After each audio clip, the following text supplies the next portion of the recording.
Gumagawa sila ng para sa fire alarm. Nakakabit nila yung pang smoke detector, ayun oh. Nakakabit na nila dun oh. Dun sa dulo. Yan si Tokayo Joseph. Taas niya no. Ang taas. Ito yung ano nila sa itaas. Tapos may aparato silang nilalagay para ma-sensor yung smoke.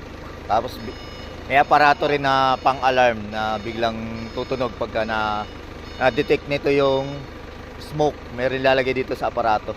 Konektado to sa kuryente. Ayan. Saka may panel din sila. Nilalagay nila dito. Ayan.